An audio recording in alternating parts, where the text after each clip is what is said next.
7 पढ़ाई करने के सुपर टिप्स आपको देने वाला हूं। मतलब अगर आपका मन नहीं करे पढ़ने को तो आप ये 7 टिप्स यूज कर सकते हो, आपको काम आएगा। सबसे पहले तो किस किस को फील होता है जब वो पढ़ने बैठता है तो ऐसा मतलब हद है यार, नहीं मन लग रहा है यार, कौन पढ़ेगा? किस किस को ऐसी फीलिंग आती है? Just right on chat section. और किस किस को ऐसा फीलिंग आता है यार बुक लेके बैठे अचानक से नींद आने लगती है, ओ माय गॉड इतना भारी काम? किस किस को ऐसी फीलिंग आती है? मुझे तो आज मुझे भी ऐसी फीलिंग आ रही है, ये मैं क्या ही कर रहा हूँ, है ना? चलो क्या कर सकते हैं, कुछ नहीं कर सकते। सो ओवरऑल जब ऐसी सुस्ताने वाली फीलिंग आए और ऐसा लगने लगे कि यार ये क्या है, जिंदगी में क्या चल रहा है, सो इन दैट केस चलो सॉल्यूशन ढूंढते हैं। मैं भी ढूंढता हूँ, आप भी ढूंढो। तो अगर आप लोगों का ऐसा मन नहीं लगता है पढ़ाई में और अगर आप चाहते हो कि आप ऐसे बन जाओ, मतलब आपके लिए लर्निंग, पढ़ना एक फन बन जाए, एक इंजॉयमेंट बन जाए, आप इंजॉय करने लगो, आप पढ़ने लगो, है ना? हर कोई ये चाहता है कि भैया मेरा पढ़ने में मन लगे, हर कोई ये चाहता है कि मेरा पढ़ाई में मन लगे और इतना मन लगे कि मेरे को कुछ और दिखे ही नहीं और मैं डॉक्टर बन जाऊं, मैं जो भी अचीव करना चाहता हूं जिंदगी में कर लूं। तो इन that case I have 7 super tips for all of you. 7 ऐसे टिप्स जिसमें से बहुत सारे टिप्स टॉपर से इन्फ्लुएंस्ड हैं, बहुत सारे लोग इसको यूज करते हैं। तो चलिए मैं आप लोगों को 7 सुपर टिप्स बताने वाला हूं कि अगर आपको पढ़ाई में मन नहीं लगता then what you have to do. पहला, number 1, connect it with your life goal. हमारे साथ प्रॉब्लम क्या होती है, जब हम ना टारगेट सेट करते हैं तो हम लोग एक्चुअली ना उस सिर्फ टारगेट सेट किया किसी के कहने पर कि मुझे ये करना है, मुझे वो करना है। आप ये सोचो कि जब वो करोगे, इमेजिन करो किसी दिन बैठ के। इमेजिन का क्या मतलब होता है, जिस दिन मान लो कि आपको कुछ करना है कि मेरे को ना रैंक बनानी है, अब आप ये भी इमेजिन करो कि जब आपकी रैंक बन जाएगी तो आप क्या क्या अचीव कर लोगे जिंदगी में। वो अचीव करोगे जो आपने कभी सोचा ही नहीं है। सपोज करो कि आप ऐसे इमेजिन करो, आंखें बंद करके इमेजिन करो कि आपकी ऑल इंडिया रैंक 1 आ गई। इमेजिन करवाता हूं, आंखें बंद करो सब लोग। ऑल इंडिया रैंक 1 आ गया। अच्छा, ऑल इंडिया रैंक 1 आया तो क्या हुआ, क्या फायदे हुए उसके फायदे हुए, सबसे पहले तो सारे न्यूज पे आप छाए हुए हैं, सारे जितने भी न्यूज चैनल आपकी फोटो दिखा रहे हैं, ये देखिए, गौर से देखिए इस लड़के को, गौर से देखिए इस लड़की को, कमाल कर दिया इसने, धमाल कर दिया इसने, आप छाए हो। फिर उसके बाद क्या होगा, आपको टॉप कॉलेज मिलेगा, आप एम्स में एंटर हो जाओगे। एम्स में एंटर होने के बाद क्या होगा, आप टॉप इंस्टीट्यूट में टॉप इक्विपमेंट्स के साथ में, टॉप टीचर्स के साथ में, टॉप डॉक्टर्स के साथ में प्रैक्टिस कर रहे हो, है ना? आपको वहां पर आपके ड्रीम डॉक्टर्स हैं, बड़े बड़े डॉक्टर्स जो आपको पढ़ाने आएंगे वो वहां पर मिल रहे हैं। उसके बाद आपकी 5 साल की एमबीबीएस पूरी हो गई प्रैक्टिस, उसके बाद आपने 1-2 साल की प्रैक्टिस और करी, फिर आप डॉक्टर बन गए, फिर आपकी शादी हो गई। अब डॉक्टर बनते बनते आपने अपना क्लिनिक खोल लिया, ठीक है? और उसके बाद क्लिनिक खोलने के बाद अच्छा खासा पैसा कमा रहे हो आप, और उसके बाद आपकी लाइफ एकदम सेटल है, आपको पैसों की कोई कमी नहीं है, आपने जो चाहा वो खरीद लिया, ठीक है? फिर उसके बाद इतना पैसा कमा लिया, फिर आपने समाज सेवा शुरू कर दी, भगवान ने, ऊपर वाले ने छप्पड़ फाड़ के पैसा दिया, आपके पास घर है, गाड़ी है, अच्छी बीवी है, अच्छे बच्चे हैं, बच्चे तो अच्छे ही होते हैं, अच्छे बच्चे हैं, फिर उसके बाद आपके पास इतना पैसा है, फिर उसके बाद आप पैसों को डोनेट करके लोगों की सेवा कर रहे हो। Oh my God, now look at it, आपने क्या किया, इमेजिन किया उस लाइफ को जो आप अचीव कर लोगे। तो फिर क्या सोचते, जब इतना बड़ा बड़ा काम मेरे सामने रखा है, मतलब जो मैं टारगेट सेट करके बैठा हूं उससे इतना सब कुछ अचीव हो सकता है, तो फिर छोटी छोटी चीजें जिससे मन खराब हो जाता है वो गौण लगने लगती है। ऐसा नहीं हमारा मन खराब नहीं होता, होता है, बहुत बार ऐसा फील होता है कि क्या चल रहा है यार, लेकिन जब याद करते ना मैं ये सब क्यों कर रहा हूं और उससे मुझे क्या अचीव होने वाला है और मैं कहां पहुंच जाऊंगा जहां पर लोग मुझे देखते रह जाएंगे। आज जो लोग ना भरते हैं ना, वो जिंदगी भर याद रखें कि उन्होंने किसको ना की है। ऐसी फीलिंग समझ में आता है? तो ओवरऑल यही सीन है, जब आप इमेजिन करते हो ना, अपने गोल को इमेजिन करते हो जो आपने सेट किया है कि आप लाइफ में क्या क्या अचीव कर लोगे, तो फिर आप अंदर से सोचने लगते हो कि हाँ यार मैं तो बहुत बड़ा अचीव करने जा रहा हूं, तो मैं पिस्ड ऑफ होके क्यों बैठा हूं, मैं पढ़ क्यों नहीं रहा हूं।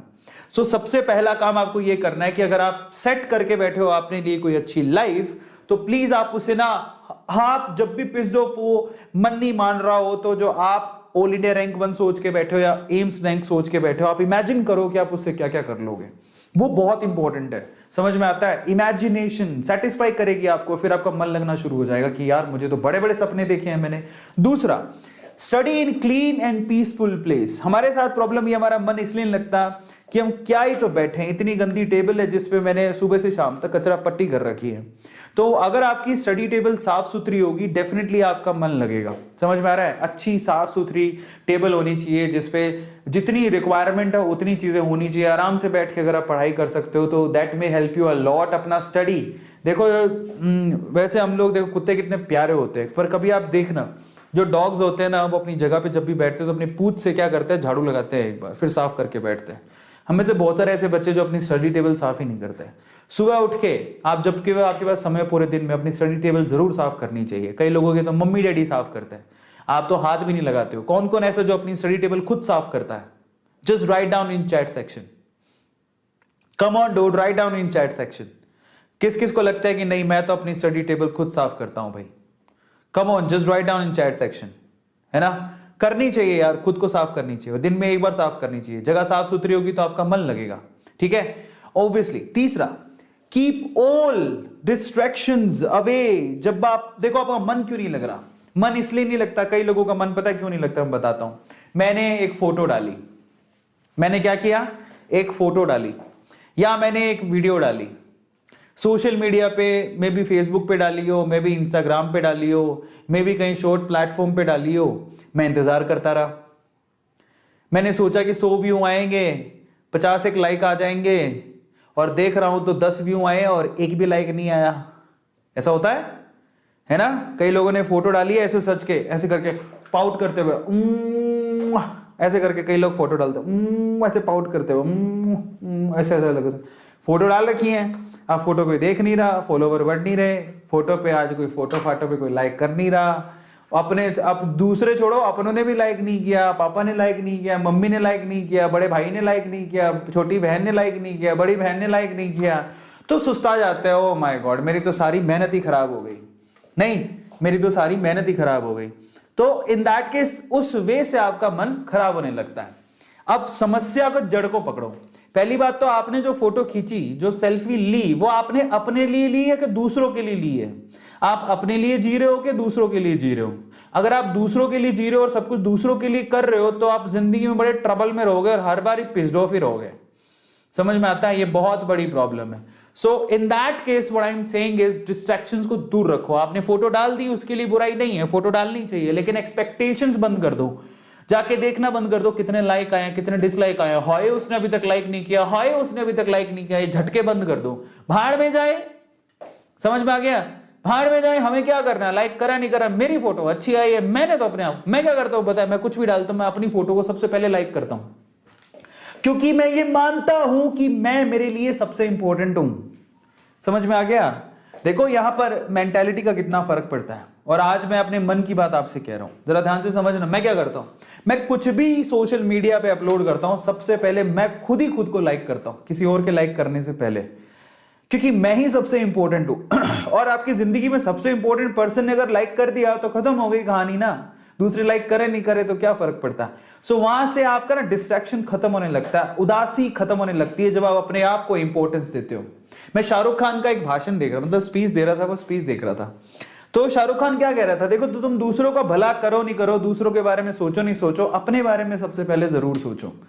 दूसरों को हराने का मत सोचो, मैं खुद कैसे जीतूं वो सोचो। समझ में आ गया? वो इंपॉर्टेंट है। आप अपने लिए जिस दिन इंपॉर्टेंट हो जाओगे और आप अपने लिए सर्वोपरि हो जाओगे, आपको ये ना जो मन नहीं लग रहा उसकी बीमारी दूर हो जाएगी। सो इन दैट केस उसके लिए आपको क्या करना है, आपने सोशल मीडिया यूज किया, दैट्स फाइन, बट उसके बाद ना उसको देख के पागल मत बनो, लीव इट। कोई आ रहा है जा रहा है जिंदगी में, जाने दो, कोई फर्क नहीं पड़ता।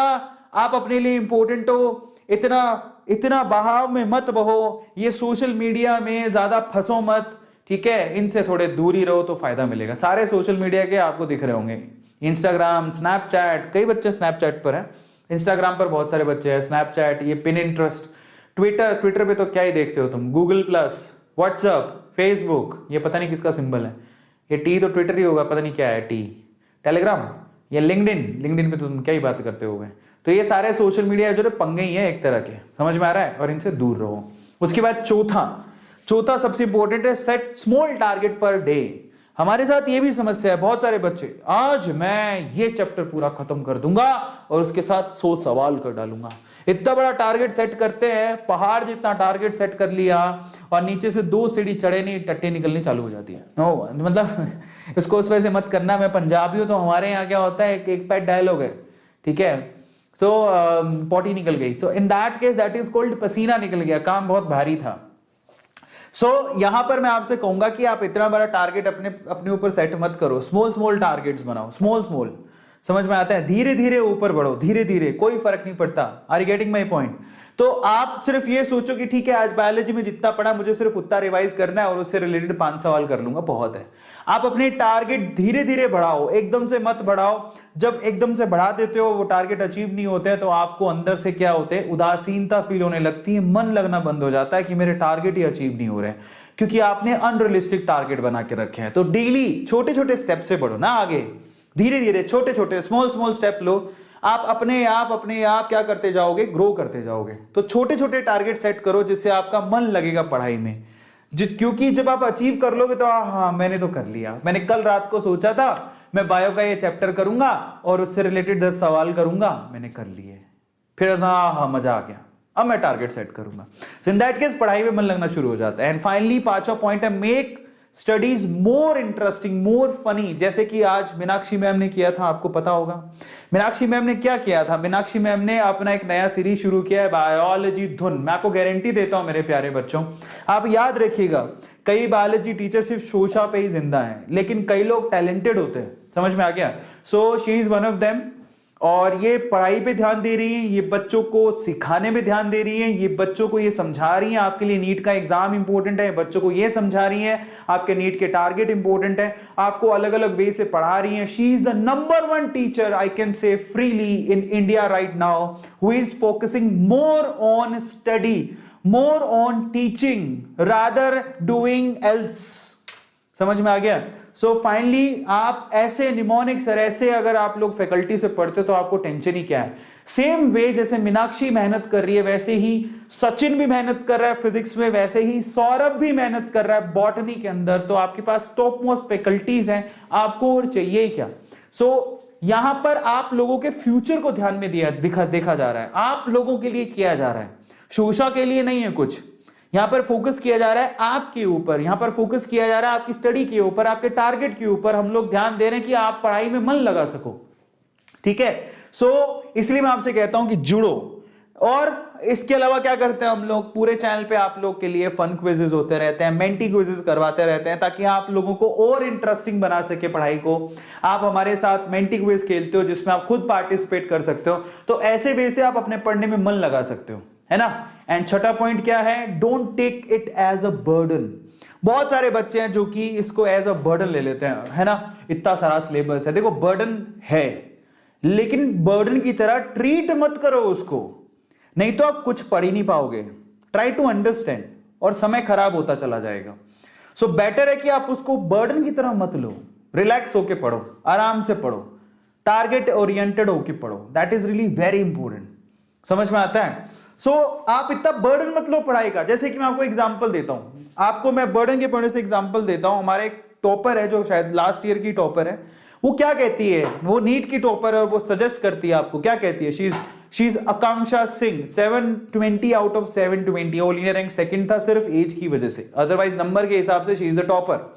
और वो क्या कहती हैं, वो ये कहती हैं कि उन्होंने पढ़ाई इसलिए नहीं करी कि उन्हें नीट को क्रैक करना था या टॉप रैंक बनानी थी। एक्चुअली उन्होंने इसलिए करी क्योंकि उनको पढ़ने में मजा आता था। नाउ अगर आपको पढ़ने में मजा आता है तो डेफिनेटली आप बड़े बड़े टारगेट्स भी अचीव कर लोगे। जब किसी काम को करने में आपको मजा आने लगता है, ध्यान रखना, जब किसी काम को करने में आपको मजा आने लगता है तो आप लोग याद रखिए उस टाइम पे आप ग्लोरीफाई हो जाते हो, आपका वर्क ग्लोरीफाई हो जाता है। समझ में आ गया? आपकी बोरियत खत्म हो जाती है। Now that's very important. समझ में आ गया? So in that case what I am saying is, आप बर्डन मत लो पढ़ाई की, उसे इंटरेस्ट से पढ़ो। आप पढ़ने आपको अच्छा लगता है इसलिए पढ़ो, मजा आता है इसलिए पढ़ो, तो आपका बर्डन ऑटोमेटिकली कम होता जाएगा जब आपके टारगेट्स अचीव होने लगेंगे। समझ में आता है? So please do not take burdens. And finally 7th point क्या है वो जरा देख लो आप। And finally the point number 7 is stay positive and believe in yourself, and that is the most important thing. बहुत बच्चे जो नेगेटिव पूरे दिन सोचते हैं। बोरियत क्यों होती है, जरा सोचो कभी, बोरियत क्यों महसूस होती है? किसी स्टडी को लेके बोरियत इसलिए महसूस होती है, ऐसा फील होता है हाय गुप्ता जी के लड़के ने इतना कर लिया, शर्मा जी के लड़के ने इतना कर लिया, मीना ने इतना कर लिया, ईना ने इतना कर लिया, डीका ने इतना कर लिया, मैंने तो कुछ किया ही नहीं, हाय। तो दूसरों को देखने का जो प्रॉब्लम है ना, ये बहुत भयंकर प्रॉब्लम है।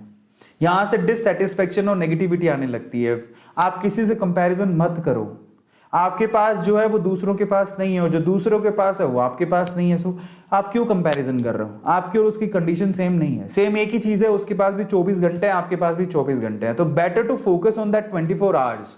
आप उसको फुल्ली यूटिलाइज करो अपनी कैपेबिलिटी के हिसाब से। That is the most important thing rather focusing on the other things. तो आप पॉजिटिव रहो, अपने आप पे विश्वास रखो। आपको फील होना चाहिए कि मैं नीट में बहुत अच्छा कर जाऊंगा या कर जाऊंगी, मैं बोर्ड एग्जाम में बहुत अच्छा कर जाऊंगा या कर जाऊंगी, और मेरे टारगेट रियलिस्टिक होने चाहिए। मुझे किसी और से कंपैरिजन नहीं करना, मुझे कंपैरिजन अपने आप से करना है कि मैं कल के दिन से आज के दिन में कितना इंप्रूव हुई या कितना इंप्रूव हुआ। That is so much important for you in your life. आ रहा है सबको समझ में? ये सबसे इंपॉर्टेंट है। Rather focusing on other things, focus on yourself, stay positive and believe in yourself. यही आपका बेड़ा पार लगाएगा। समझ में आता है? एंड आई थिंक आप लोग समझ गए होंगे कि यहां पर पॉजिटिव रहना बहुत ज्यादा जरूरी है। In that case, never regard study as duty, but take it as opportunity to learn. Albert Einstein खुद कह के गए कि स्टडी को, पढ़ाई को ड्यूटी मत समझिए कि हाँ मेरी तो उम्र ही यही है और इसके अलावा तो मैं क्या ही पढ़ूंगा, माँ बाप अभी पैसा दे रहे हैं, बाद में तो देंगे नहीं। समझ में आ रहा है? सो अगर आप ऐसे करके समझोगे और ड्यूटी समझोगे तो पढ़ना है, क्या ही करें। और कुछ बच्चे होते हैं इंटरेस्ट से पढ़ते हैं, नहीं यार physics is really good, chemistry is really good, biology is really good, and I have to do it, I really like it. In that case, they love their subject, और उन्हें अपॉर्चुनिटी नजर आने लगती है उसी सब्जेक्ट में जिन पे उनको बहुत इंटरेस्ट होता है। So that's what I am saying कि please love your subjects, please love your opportunity.